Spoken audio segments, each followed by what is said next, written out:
This is an interview with Ian Davenport at the Burton Art Exhibition, Biddeford, in North Devon, UK. So I'm asking him what inspired him for this piece of work. Well, this piece is called Kamaru, and it's made in 2019, and it's on a very, very large watercolour paper. It's about the largest paper you can buy. And it's really sort of charts the sort of genesis of of some works and paper that originally started when I was working. I was doing a workshop with some children, and they were going a bit crazy. And two kids in particular were squirting each other with liquid paint, and I really liked the energy and the marks they were making, and I kind of sort of observed it. And I was just thinking, this is the workshop we were going to do. It's going to take a very different course, but actually, what they were doing was so energetic and so sort of mischievous. I wanted to sort of just go with that. And then a few weeks later, I was back in the studio and I was thinking, I really like those marks that they made. They were so full of energy and very spontaneous. So I started to try and make some smaller works, which are actually in the next room of this exhibition. And then over a period of years, I've sort of gradually, those marks have got bigger and more confident. And then they're sort of about movement in a way, like certain marks have kind of faded and dropped back. I guess in a way you could sort of describe them as a visual firework display. Maybe that's the best way of summing it up. A multicoloured visual firework display. Yeah, I like it. I love the colours. Thank you. It's got energy that's bouncing out at me. Yeah. As I said, I really like fireworks, so it's a kind of a firework. Yeah. Visual firework display. I love colour. Yeah, me too. Colour. Have you been in the second room? No, not yet. I've only come here. That's the room. Is it? Yeah, the second room that you've got. Can you show me where you've got the? I just want to see where you started off with it. Oh, I love that one. That's striking. I love the striking as well. I think this is really. Oh, yeah. This is like a small work I made after this children's workshop. Yeah. This was the kind of first one. It's kind of like quite loose, one colour. Yeah. And in fact, if you look carefully, you can see the paper's been gridded up with pencils. I wanted to put a mark in each sort of like thing. Well, actually, I thought it was a bit, actually it was taking away the spontaneity and the energy, and it was trying to contain it. But what it was trying to do was just sort of like find a structure and really trying to figure out how that structure worked. And then this work here, like this time, the marks aren't much bigger, but they're starting to sort of find their own placement, and some of the colours are a bit more muted. And did you do it by the piece of work upright? Yes. I thought so, because that's how they're kind of like fired from a little syringe.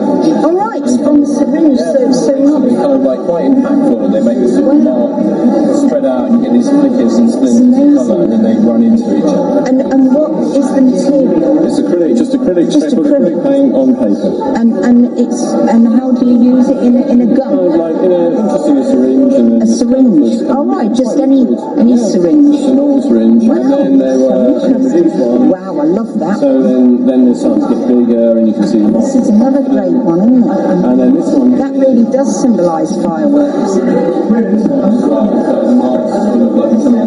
Yes, lovely. Over a period of kind of weeks, actually. It's like lots of underneath. Yeah, I love it. Yeah, layered.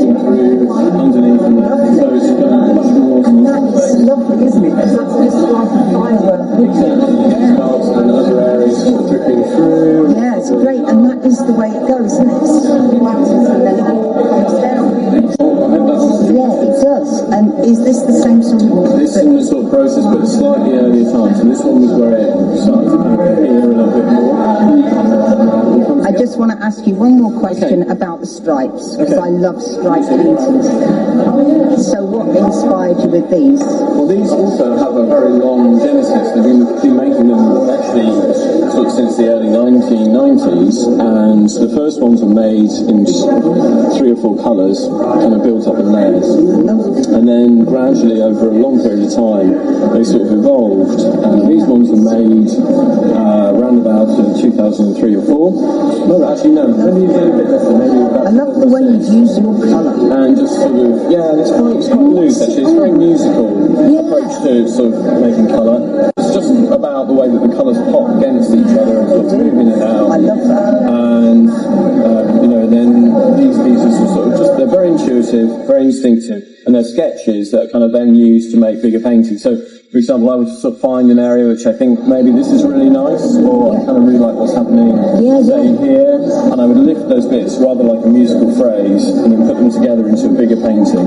So they kind of then combine to, so they're kind of like my musical sketches. And then this one here is where the paper's been folded down, so it kind of it's just more sort of organic shapes within the structure. And this is when really the paintings started to work a lot. How would you say? It started to become much more evident that it was liquid paint, because you can see these shapes. That's right. So, it's about sort of structures and liquidity, it's different kind of things. What made you think of doing this? I think it just sort of, it's just experimenting through just trying things out, seeing things happen in the studio, liking them, and then kind of working through ideas. And what was the medium? They're all these, a lot of these in this room are acrylic on paper, some of them are household paints, but it's about studio practice, looking at making something, learning from that, picking out the areas that you like, and then moving. Did you use a ruler? No, it's ruled. That's amazing. And you can see that actually you think that they're all straight, but they're not. There's like lots of little. I'm so glad you said that. You can see in some of these works, I mean, they're actually. I'm glad to see how it turns out when you just freehand. You can kind of like make it just, it's about, pouring the paint. It's not about pouring in liquid movement. It's like how you encapsulate movement. That's So very great. nice to Thank meet you ever so much for all that. And am I allowed to take photographs so I can back it up with the story? Go ahead, take as many as you like. Brilliant. Thank you. Bye.